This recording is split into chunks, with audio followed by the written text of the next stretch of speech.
It's round 6 of the Formula One World Championship, episode 6 in the story of an amazing young Formula One talent. Britain's Lewis Hamilton is on pole position for the Canadian Grand Prix. Commentators here in Montreal, Martin Brundle and James Allen. Thank you, Steve. Hello, everybody.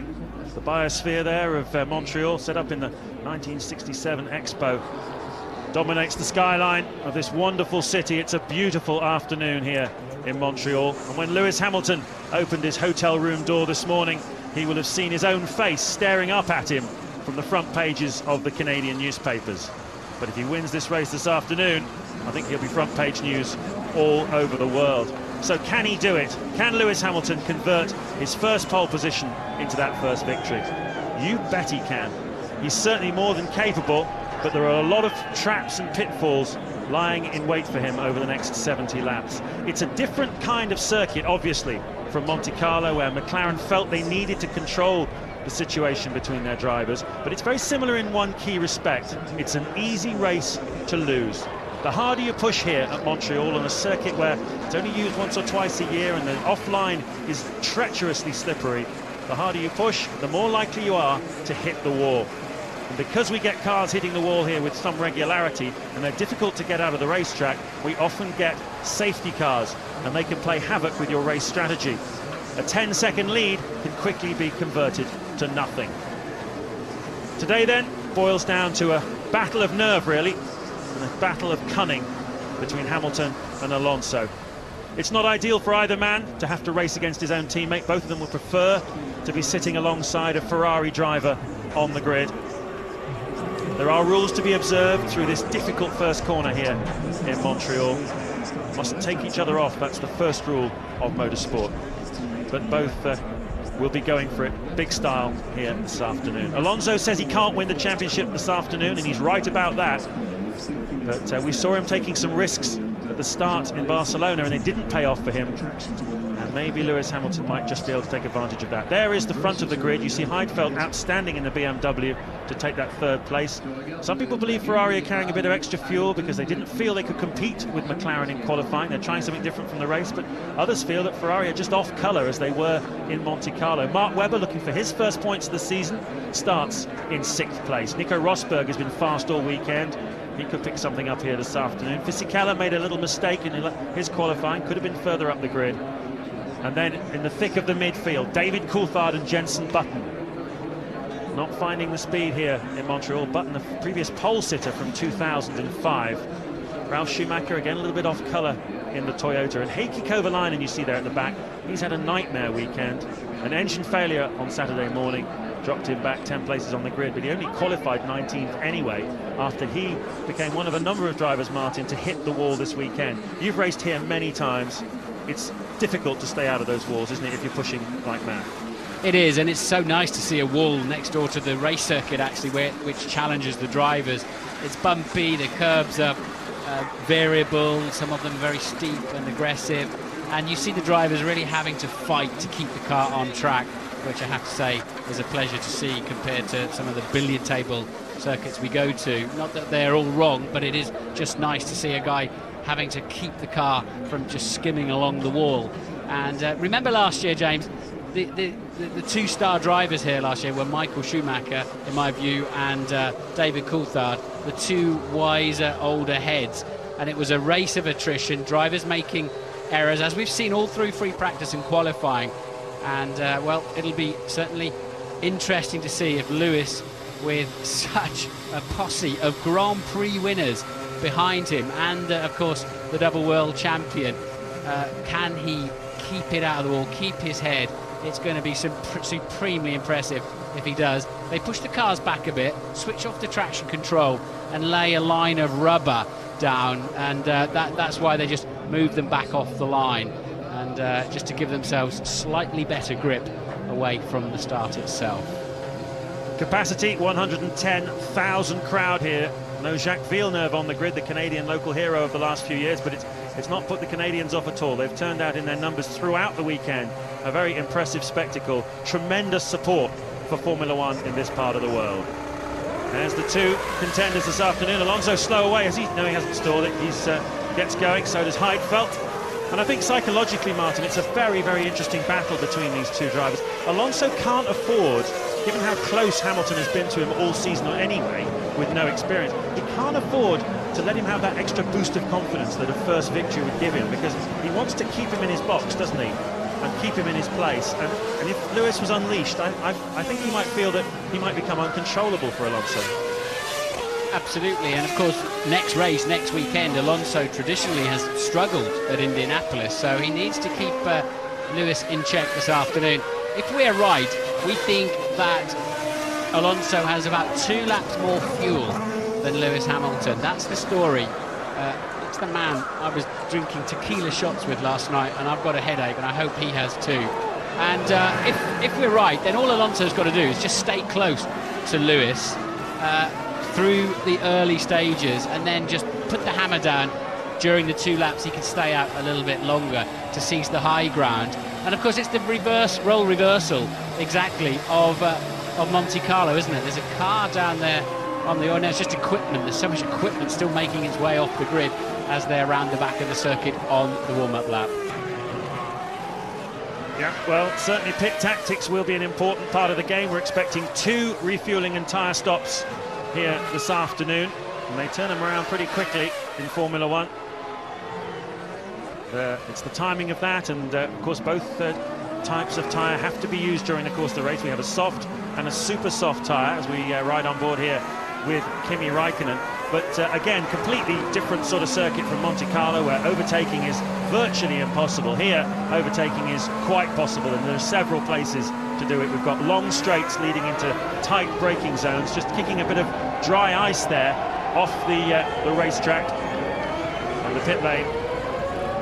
And Schumacher, very interesting to see him continuing to come to races. I was talking to someone who was very close to him in his Benetton days last night, who said there was a guy who was so focused when he was a racing driver, and yet now he seems to be sort of drifting without any particular role, and it's very unusual to see Michael putting this much effort in after his retirement. A lot of people are very surprised to see him, but he's an advisor to Ferrari. He's certainly been helping Felipe Massa a great deal, and you can see how warm it is here in Montreal. 54 degrees the track temperature, 27 the air temperature.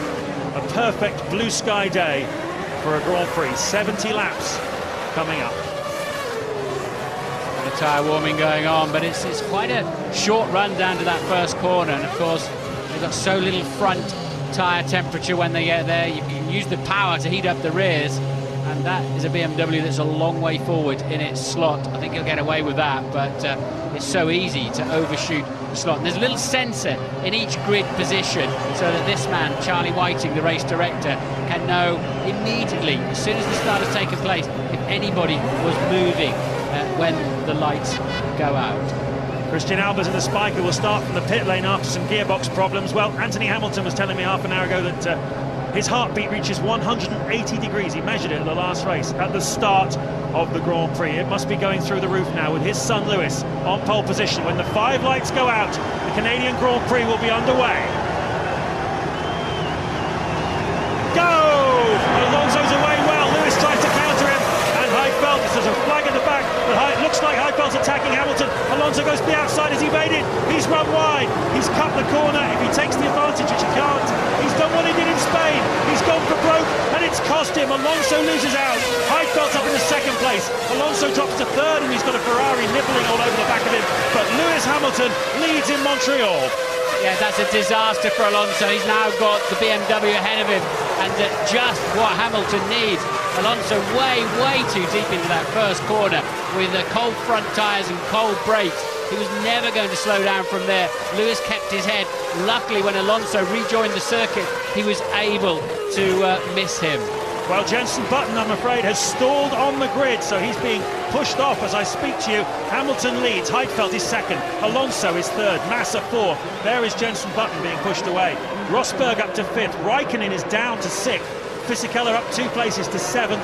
Kubica is where he started in 8th. Mark Webber has lost out at the start. He's gone from 6th to 9th place, and Takuma Sato is 10th. As Heikki Kovalainen there in the Renault pushes through, and just look at the lead that Lewis Hamilton's established already over Nick Heidfeld, and now Alonso's got to think about how he gets past that BMW, which Martin has been very quick all weekend. Yeah, Heidfeld's been driving beautifully, the car's well set up, and well, Alonso's just got to get on him and nail him very, very quickly. So a lot of, as we know, Alonso needed to stay close to Hamilton to have any chance of beating him in the pit stop phase, and that has not worked out at the moment. So a lot of work for him to do. Well, Heidfeld is a second and a half behind Lewis Hamilton at the end of lap 1, and Hamilton's pushing even harder. He's 2/10 faster in the first sector alone, trying to build the all-important gap as Raikkonen gets the car a little bit twitchy under braking.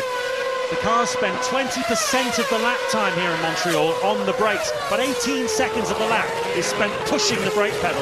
It's absolutely critical that the car is stable in the braking zone. One of the things that you have to have here, as Button tries to get himself away, shaking his head. Sounds like he's either got no first gear or the clutch is broken. And Alonso then lining himself up in the slipstream of that BMW. The McLaren is fast in a straight line, but he's a long way behind now on traction, coming out of the hairpin, and he'll not be able to have a go from there. Hamilton, meanwhile, easily the fastest man in the first 2 sectors, and his lead will have grown quite significantly. It was 1.5 seconds at the end of lap 1 as he crosses the line now, and Heidfeld pursues him. It's gone out to 2.1 seconds, so he's taking 0.6 of a second a lap out of the field. Alonso still 3rd, Massa 4th, Rosberg 5th. Massa doesn't look terribly comfortable. He was got into turn 1 rather awkwardly last time through, and the Ferraris seem to be dropping away a little bit pace-wise. It's been a strange weekend for them in some ways. They just don't seem to have been able to dial their car into this racetrack. Looking there at Mark Webber, giving Robert Kubica something to think about. Webber had a poor start. He's back down to 9th place, so he did not get away well, which is a shame for him after a great qualifying performance. Well, we're riding on board with Mark Webber. Let's get some news from Ted Kravitz in the pit lane. Yeah, down at Honda, and it's terminal for Jenson Button. He was a lap down anyway. They wheeled him back. They were trying to start him up. They tried putting the wand in, and they were fiddling around with the steering wheel, but it's terminal. They've given up, and they've retired the car. Jenson, from where I can see now, absolutely furious. Oh, look, and there's the repair down at the turn 10 we were talking to Nick Heidfeld about on the start line. It's sort of like a white powder to try to protect the racetrack, and we'll see how that unfolds during the race. But at the moment, Alonso falling back a little bit from Heidfeld. We know Heidfeld's probably coming in about lap 19, quite a bit earlier than most, but Heidfeld now on the same pace as Hamilton. The gap remains at 2.1. Alonso's a further second adrift though. Anthony Davidson there in the Super Aguri, the 4th British driver on the grid. Just in the slipstream as we look at Mark Webber, who's gone off at turn 1. Webber had a poor start, dropped from 6th to 9th, and now it looks like he's gone off the racetrack and lost quite a few places there. So although they're adding a lot of performance to this Red Bull car over every race, they're having problems getting the finishes in. Hamilton got away well. The yellow flags are waving at the back for Button, and Heidfeld looked quite menacing down into turn 1. Hamilton was watching Heidfeld. Alonso decided to go right round the outside. I think he made a smart move to cut across the grass, otherwise he may have been penalised if he had taken the tarmac road there and cut out all of turn 2. And this is from Heidfeld in P3 on the grid, and he got away best, and he's thinking about a look down the inside. Has a sensible tablet, but he realised it wasn't going to happen. Meanwhile, Alonso charging across the grass. Well, he got away with it, didn't he? A much more significant bounce through the gravel in Barcelona, so hopefully he won't have too much grass in that radiator. This is the 2 Ferraris, and Rosberg touches the back of Massa. Both Ferraris connecting then in turn 2. Raikkonen, sorry, Raikkonen tapping the back of Massa, I think. Yeah, sorry. And then Mark Webber is going to go steaming into turn 1, having just passed Kubica, and he's gone in too deep. And that, of course, then is a replay. So it's interesting what happened with Kimi Raikkonen as Jenson Button walks in. Raikkonen started in front of Massa on the grid, and yet he was passed by him through turn 1, and it looked as though there was contact there, and the front wing just flexed a little bit on Raikkonen's car. What sort of lap times is he doing? Low 1:18.3s. Massa's doing 1:17s, but Raikkonen is tucked up behind Nico Rosberg, and that might account for some of the reason why he's struggling there. But it's interesting. Raikkonen needed the points here. He's 15 points behind Hamilton and Alonso going into this Grand Prix, struggling to establish himself in the Ferrari team, and there's a lot of long faces down at Ferrari about the performance this year of Kimi Raikkonen. It's not the man that they thought they'd signed as things stand at the moment. Hamilton leads then, Heidfeld second, 2.5 seconds behind him. Alonso's third, Massa's fourth, Rosberg is fifth, Raikkonen sixth.